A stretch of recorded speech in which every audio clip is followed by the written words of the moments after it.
Bismillahirrahmanirrahim. Alhamdulillah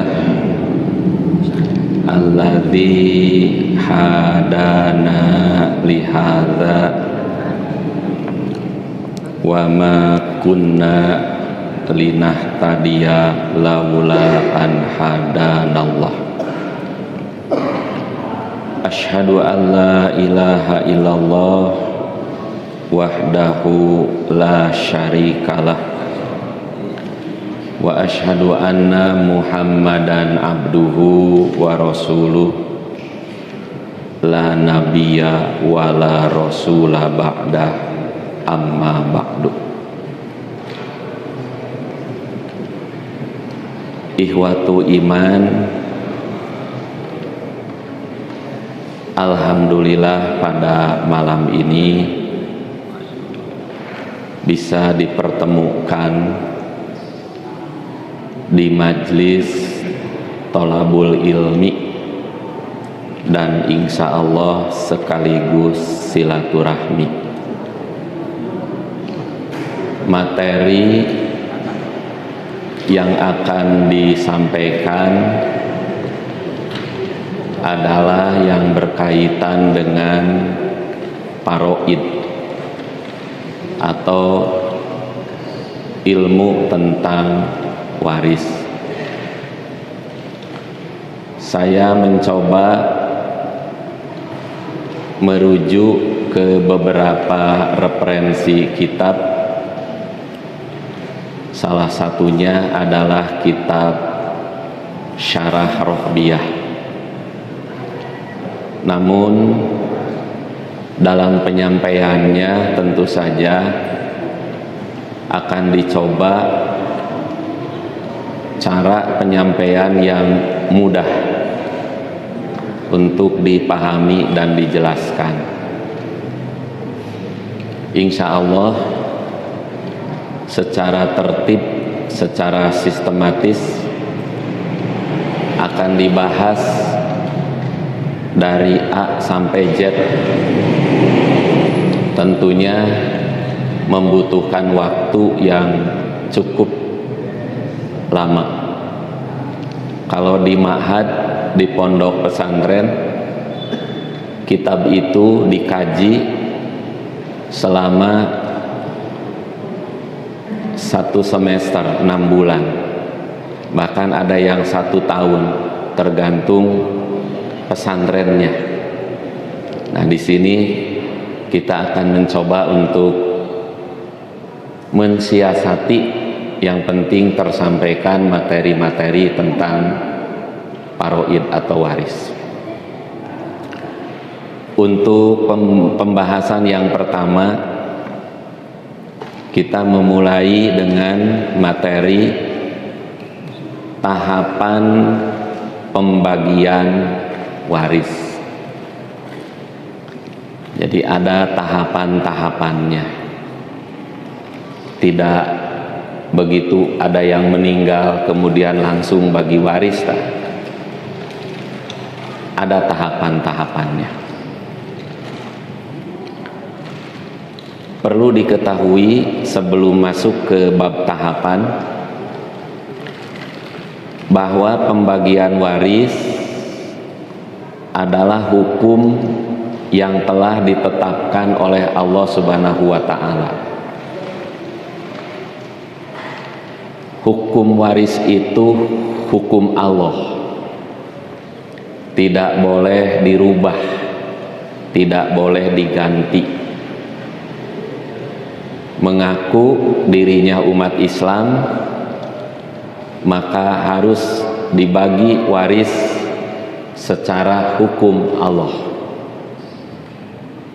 Banyak ayat-ayat, khususnya saya kutip dari surat An-Nisa. Ada An-Nisa ayat 11, An-Nisa ayat 13, An-Nisa ayat 14. Faridotam minallah, sampai begitu Allah. Ini adalah ketetapan dari Allah, tegas bab faraid. Di ayat 13, tilka hududullah,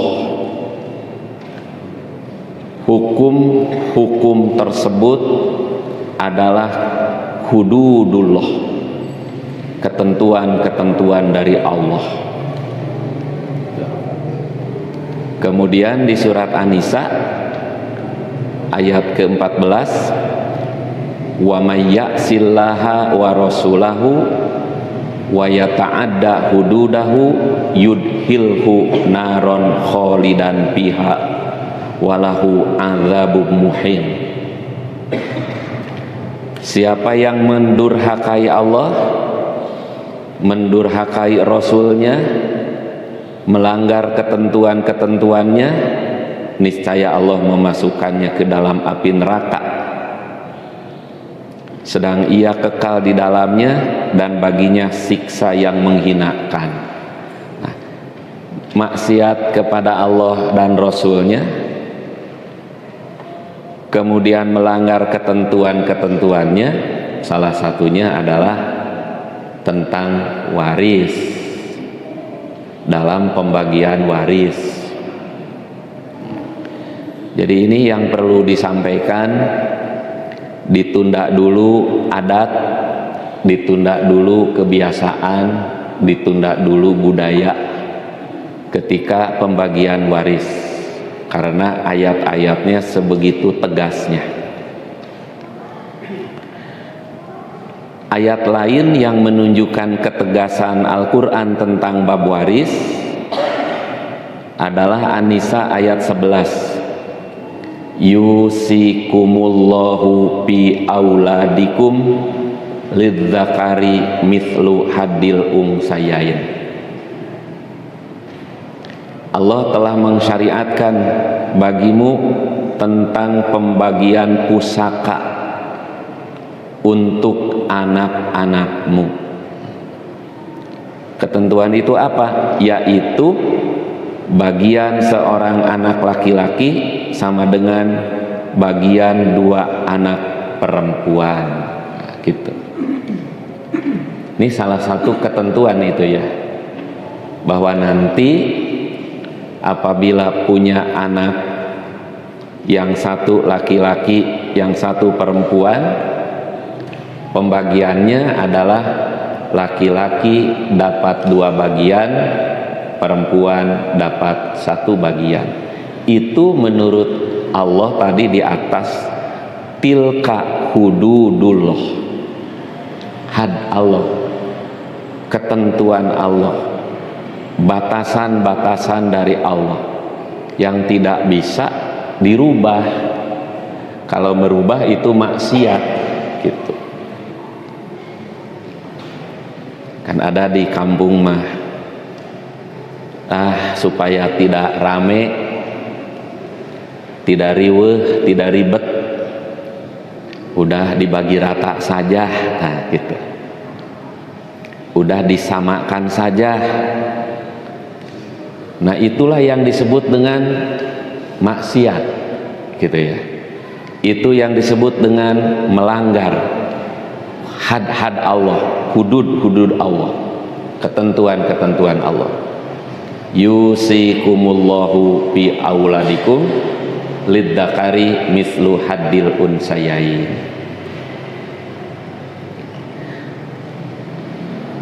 Tahapannya yang pertama, ini di poin 3, memisahkan harta milik suami dan istri sesuai dengan bagiannya.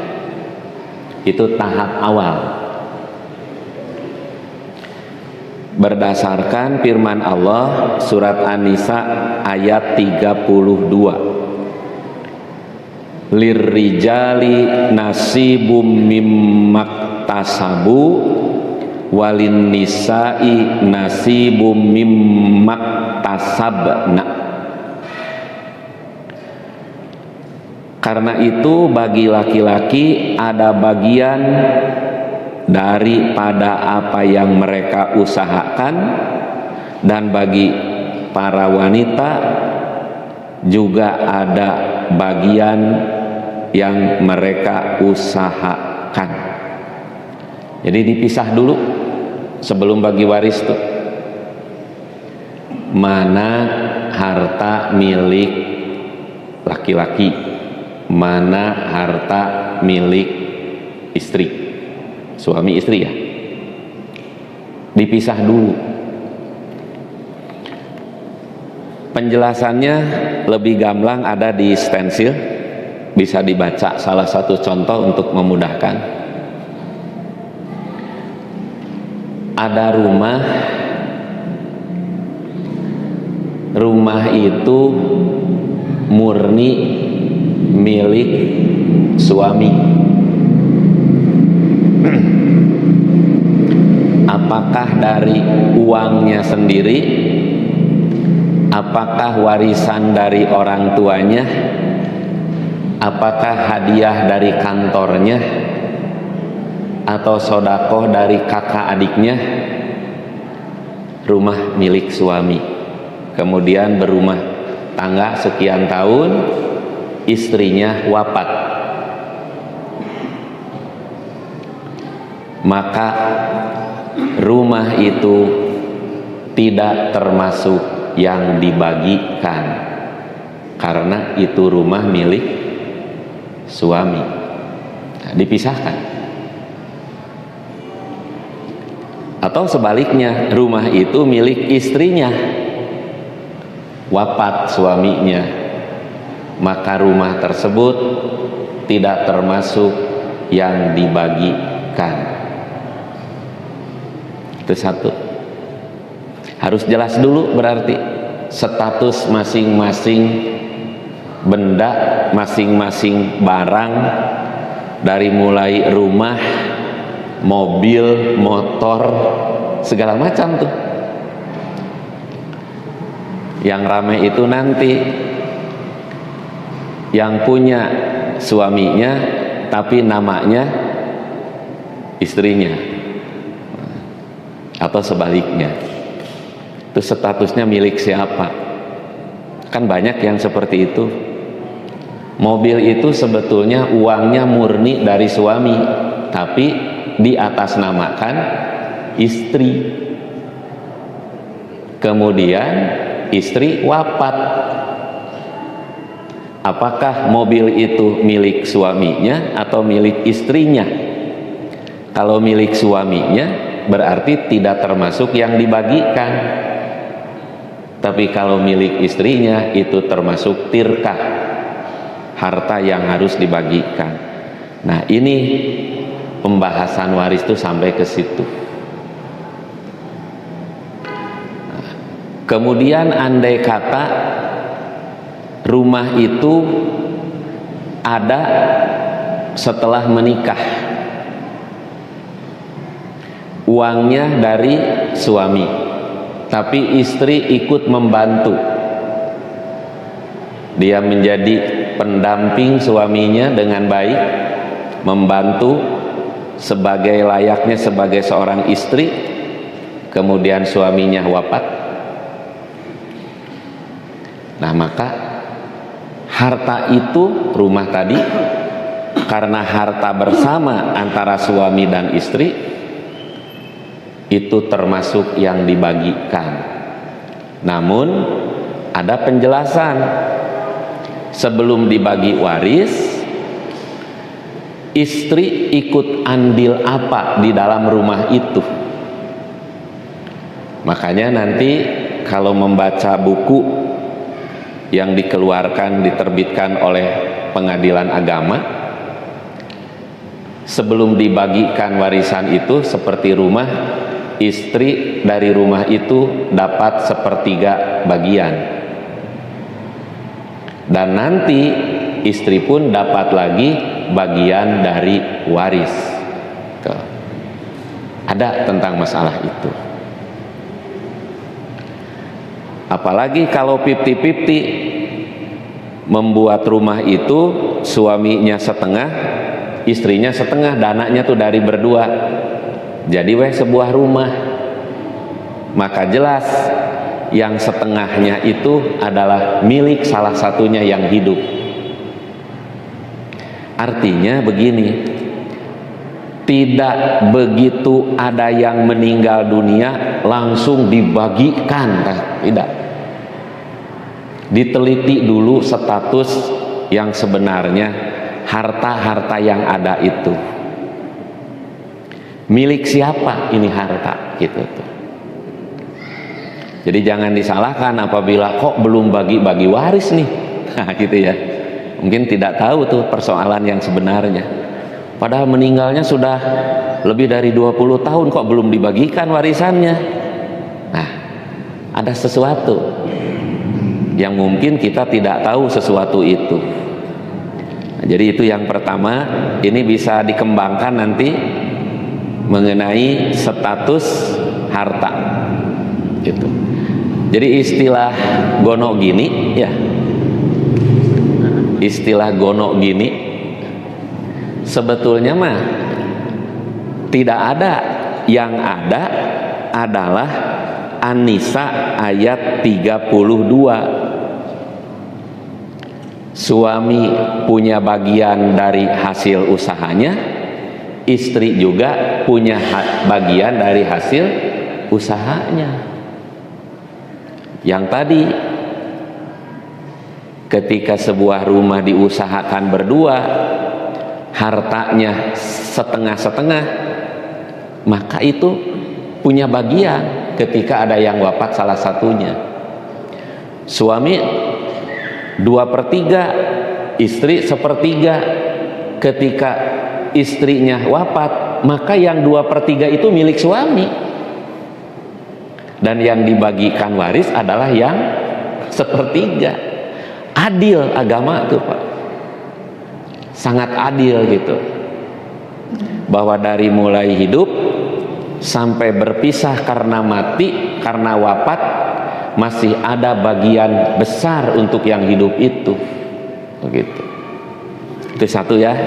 Jadi dipisahkan dulu harta milik suami, harta milik istri sesuai bagiannya masing-masing. Itu satu. Yang kedua, tunaikan wasiatnya dulu. Jadi setelah dipisah nih, ini milik suami, ini milik istri, jangan dulu buka waris. Tunaikan dulu wasiatnya. Berdasarkan firman Allah ada di surat An-Nisa ayat 11 ya, ini masih mimba di wasiyatin yusi biha audain. Pembagian tersebut di atas sesudah dipenuhi wasiat yang ia buat atau dan sesudah dibayar hutangnya. Wasiat dulu nih, tunaikan. Ada nggak wasiatnya? Kalau ada wasiatnya, keluarkan wasiat itu. Waris mah nanti ya, waris mah nanti. Ini ada hadis sahih riwayat Imam Bukhari dan Imam Muslim tentang ukuran kadar wasiat itu berapa persen. Aku Sa'ad bin Abi Waqqas bertanya, ya Rasulullah, saya mempunyai harta dan tidak ada ahli waris kecuali satu anak perempuan. Bolehkah saya bersodakoh dengan 2/3 harta saya? Sabda Nabi, la, jangan. Saya bertanya lagi, bolehkah saya bersodakoh dengan setengah harta saya? Sabda Nabi, tidak, jangan. Setengah jangan juga. Saya bertanya, bolehkah saya bersodakoh dengan 1/3 harta saya? Sabda Nabi, boleh sepertiga. Tetapi sepertiga pun banyak. Nah, gitu. Sepertiga pun banyak. Sesungguhnya jika engkau meninggalkan ahli warismu dalam keadaan kaya, itu lebih baik daripada kamu meninggalkan mereka dalam keadaan papa, meminta-minta kepada manusia. Nah, coba sedikit ke catatan, ke footnote di bawahnya. Hibah, tadi ada katanya sodakoh ya tadi ya, kan di hadisnya apa atas sodako bisulusai mali, bahasanya sodakoh nih di sini, tapi penjelasannya adalah jadi wasiat. Nah, maka ada footnote nih, hibah artinya pemberian. Hibah bila sifatnya bantuan atau sumbangan kepada orang yang berhak dibantu, itu disebutnya sodakoh. Bila dasarnya kecintaan atau penghormatan, itu disebutnya hadiah. Tuh. Jadi kalau hadiah itu ada unsur menghormati, mengagungkan. Kalau sodakoh memang orang itu berhak untuk dibantu. Nah ini hibah pada saat sakit keras atau umur sudah lanjut, yang menurut perkiraan orang tidak akan lama lagi akan tutup usia, maka berlaku hukum wasiat. Nah berarti di dalam hadis ini, yaitu Sa'ad bin Abi Waqqas, beliau itu dalam kondisi gitu tertentu, dalam kondisi tertentu. Saya hanya punya anak perempuan satu, sedangkan umur saya sudah seperti ini. Menurut perhitungan manusia mah tidak lama lagi. Bolehkah saya berwasiat 2/3? Jangan, kata Nabi. Bolehkah saya berwasiat setengah? Jangan. Bolehkah saya berwasiat 1/3? Tadi 2/3 ya yang tadi ya? 2/3, setengah, 1/3. Kata Nabi boleh 1/3. Tapi ada catatan, 1/3 juga termasuk banyak. Sampai dijelaskan, kamu lebih baik meninggalkan ahli warismu dalam keadaan kaya daripada kamu meninggalkan ahli waris kamu meminta-minta papa. Nah ini pelajaran ya bagi kita. Kalau wasiat itu kan bukan waris, wasiat itu wasiat. Kalau waris, nah gitu, bagiannya tentu kepada masing-masing yang sudah digariskan. Andaikan begini, 2/3 dibolehkan untuk berwasiat, berarti sudah milik seseorang itu. Tinggal 1/3 lagi. Sementara ahli warisnya itu ada yang lain selain anaknya. Hanya dengan 1/3 gitu tuh. Nah, Nabi mengatakan lebih baik meninggalkan ahli waris yang kaya, tidak meminta-minta, tidak miskin gitu.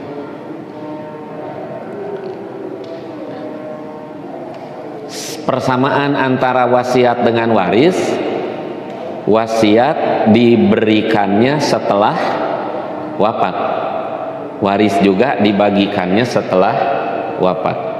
Jadi bukan wasiat kalau diberikannya sebelum wafat.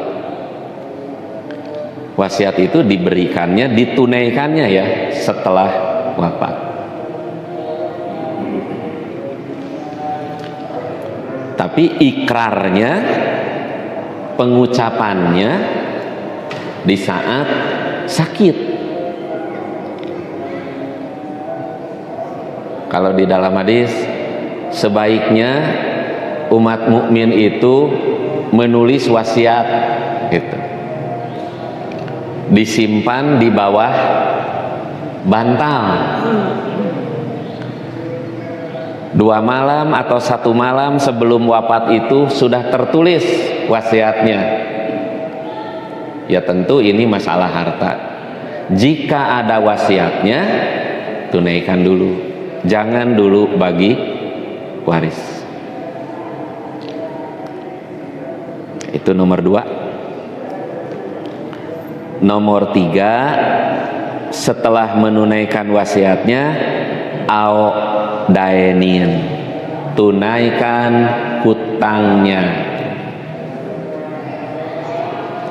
Kalau berdasarkan urutan, wasiat dulu ya, mimba diwasiatin au daenin. Nah, kalau berdasarkan kaidah ilmu nahu, karena memakai au, ini menggunakan kata au ya, kalau dalam kaidah ilmu nahu, au itu bimakna atau itu tidak harus tertib, bisa daen dulu, bisa wasiat dulu, kecuali kalau pakai summa. Kalau pakai summa berarti harus wasiat dulu, dilanjut dengan daen. Nah, perbedaannya seperti itu. Jadi ini titik pentingnya yang mana? Berat ternyata daen juga, utang itu. Ada sebuah hadis, jiwa seorang mukmin itu terkait dengan utangnya sehingga dilunasi. Berat bab utang itu kalau tidak ditunaikan. Kemudian ini ada kisah Nabi pernah bertanya kepada jamaah yang mau menyolatkan mayit. Pertanyaannya, hal alaihi min dainin, apakah mayit ini mempunyai utang? Qalu na'am, iya, punya utang. Nabi bersabda, shollu ala sohibikum, kalau tidak ada yang bertanggung jawab membayar utang-utangnya, silahkan saja sholati saudara kalian, saya sih enggak. Nah, ini kemarin dibahas tentang beberapa jenazah yang tidak disolati oleh Rasulullah Shallallahu Alaihi Wasallam di Masjid Az-Zaitun. Salah satunya adalah jenazah yang wafatnya masih mempunyai utang dan tidak ada dari keluarga yang mau menanggung utang-utang tersebut. Kalau sekarang mah kan suka dipimpin dulu ya, barangkali jenazah ini, almarhum ini ada hubungan hak adami atau hablum minanas yang berkaitan dengan utang, maka dipersilahkan untuk berkoordinasi dengan keluarganya. Nah kan gitu, sekarang mah biasa begitu ya. Artinya jauh-jauh sebelumnya, sebelum disolati, apalagi sebelum dikuburkan, dari pihak keluarga itu sudah berbicara tentang masalah utang piutang. Berarti tidak ada halangan untuk semua orang menyolatkan jenazah tersebut. Nah dulu juga yang tidak menyolati itu Nabi ya. Adapun sahabat-sahabat yang lain kan oleh Nabi, silahkan sholatkan saja saudara kalian, saya tidak, gitu. Nah sekarang mah tidak ada Nabi, tidak ada Rasul, para ulama mengambil titik untuk menganalogikan keberadaan Nabi itu.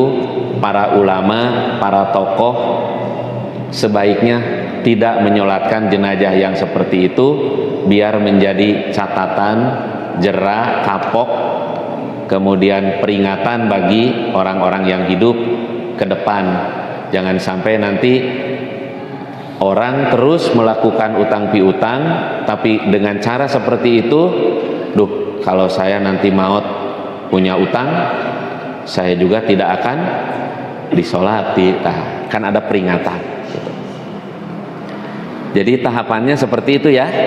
Yang pertama, dipisahkan dulu harta milik suami, milik istri. Yang kedua, tunaikan wasiatnya. Yang ketiga, tunaikan utangnya. Nah, gitu. Sudah terlalu sering membahas utang piutang ya. Kemudian selanjutnya, teknis pembagian waris. Jika dibutuhkan boleh mendatangkan hakim kurung juru damai. Iwatu iman, surat An-Nisa ayat 35 ini sebetulnya bukan berkaitan dengan bab waris, tapi masalah cekcok di dalam rumah tangga. Tapi kenapa dibawa ke sini? Karena kembali kepada hukum bahwa dalam pengadilan agama itu ada nikah, ada cerai, ada rujuk, dan juga ada waris. Ini yang dibahas tuh, nikah, cerai, rujuk, sama waris. Ini bisa terjadi cekcok di antara keluarga, baik para putranya atau dari keluarga suami dan keluarga istri.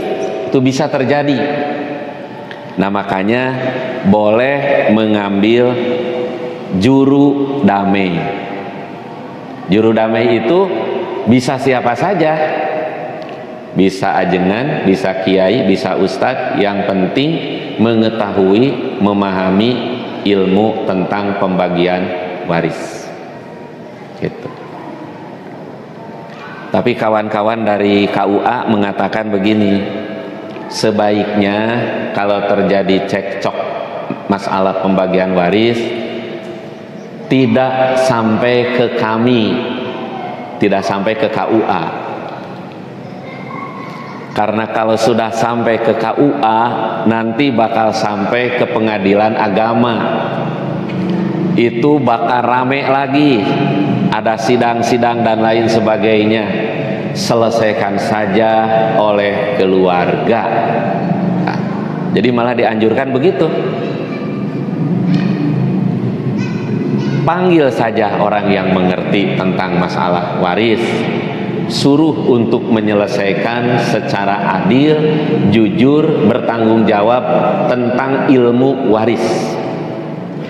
Anda mau setuju dengan ini silahkan, tidak juga silahkan. Saya hanya menjelaskan waris itu begini, selesai sebetulnya. Coba kalau sampai nanti ke pengadilan, lama dan tidak akan selesai sebentar itu. Nah, jadi pesan dari kawan-kawan di pemerintahan seperti itu, selesaikan saja oleh keluarga itu. Nah, itu teknisnya ya. Yang kedua, pembagian waris itu bukanlah membagi harta secara langsung, tetapi nilai keseluruhan dalam perhitungan angka kemudian dibagikan sesuai dengan ilmu faraid. Nah, ini juga tidak kalah pentingnya. Jadi yang disebut dengan pembagian waris itu bukan membagi harta secara langsung, tetapi nilai keseluruhan dalam penghitungan angka. Ada yang meninggal, dinilai ini bahwa ini yang harus dibagikan, ini yang harus dibagikan, itu yang harus dibagikan, total sekian. Itu dalam hitungan. Jadi bukan begitu wafat langsung dibagikan. Persoalannya apa? Mungkin masih ada anaknya yang masih kecil, mungkin masih ada anak-anaknya yang belum selesai, tapi dalam hitungan angka itu sudah ditaksir sebagai harta waris. Kenapa harus dihitung? Karena nanti kemungkinan seseorang bisa saja memakan harta orang lain. Itu bisa terjadi. Kalau tahu bahwa itu adalah harta waris, bisa minta diikhlaskan, bisa minta diridokan bahwa sesungguhnya yang saya makan itu adalah bagian Anda, warisan Anda. Uang yang saya gunakan dipakai untuk ini itu adalah sebenarnya harta warisan. Mohon diikhlaskan, mohon diridokan. Pembagian warisnya belum, tapi hitungannya sudah tercatat. Mungkin pembagian warisnya mah nanti setelah semuanya dewasa, itu bisa terjadi. Tapi untuk menghindari hal-hal yang tadi, adanya memakan harta anak yatim, memakan harta yang bukan haknya, dengan cara dihitung, insya Allah selamat. Banyak di kampung mah Pak, punten, suaminya wafat, tinggallah istrinya dan anak-anaknya. Punya sawah, sawahnya ditanam, kemudian panen. Tidak jelas yang dimakan dari hasil panen itu berapa persen yang dimakan oleh ibunya, berapa persen yang dimakan oleh anak-anaknya, karena tidak ada hitungan. Ya, itu kan di kampung ya. Dan itu pasti ada harta yang dimakan, apakah oleh ibunya, apakah oleh anak-anaknya. Masing-masing ibunya punya bagian, anak-anaknya juga punya bagian. Tapi dalam pemakaian bisa saja anaknya lebih besar atau ibunya lebih besar. Nah, kalau dihitung maka tahu sebetulnya saya sudah melebihi batas.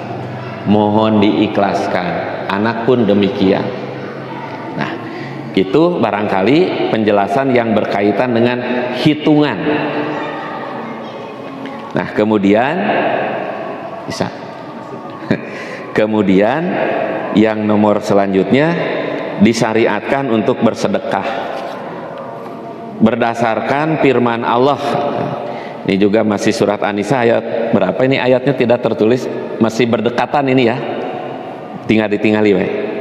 Apabila dalam pembagian waris itu nanti hadir orang-orang yang bukan ahli waris, ikut gitu dalam pembagian tuh, tapi dia itu bukan ahli waris, tidak berhak menerima waris, tapi ikut hadir, ikut menyimak, ikut ngabandungan gitu, maka dianjurkan kepada mereka. Di sini ada dua, ulil kurba, kerabat bukan ahli waris, yang kedua anak yatim ikut hadir, masakin juga miskin ikut hadir. Berilah mereka dan ucapkanlah kepada mereka kaulam ma'rufa, kata-kata yang ma'ruf, kata-kata yang baik. Nah, diberinya berapa? Kembali, jangan melebihi dari sepertiga. Ya, pemberiannya bahasa kita mah uang apa ya? Uang dengar tah. Uang dengar, uang kuping, uang uang rungu gitu tuh. Mereka bukan ahli waris, tetapi ikut hadir. Yang miskin ikut hadir, yang yatim ikut hadir, beri mereka nantinya. Nah, ini adalah agama telah berpesan seperti itu. Yang hadir bukan keluarganya saja harus diberi sedekah. Gitu. Iwatu iman, mudah-mudahan di pembahasan pertama sengaja ini dibuka dulu, belum ke kitab rohbiahnya ya. Jadi biar nanti ke depan apabila ada persoalan, supaya kita ada ilmu bahwa tidak langsung warisan itu harus dibuka, tetapi dalam hitungan ya harus ada hitungannya. Mudah-mudahan menjadi ilmu yang manfaat, khususnya bagi saya yang menyampaikan ilmu dan untuk seluruh jamaah yang menyimak materi tentang ilmu faraid. Insya Allah kita akan lanjutkan di pembahasan berikutnya pada hari Kamis keempat mungkin ya saja, pada hari Kamis keempat. Mudah-mudahan kita bisa bertemu kembali, semoga dalam keadaan sehat walafiat. Amin ya robbal alamin. Kita akhiri dengan sama-sama membaca doa akhir majlis. Subhanaka Allahumma wa bihamdika asyhadu an la ilaha illa anta astaghfiruka wa atubu ilaik. Aqulu qouli hada wa astaghfirullah li wa lakum. Wassalamualaikum warahmatullahi wabarakatuh.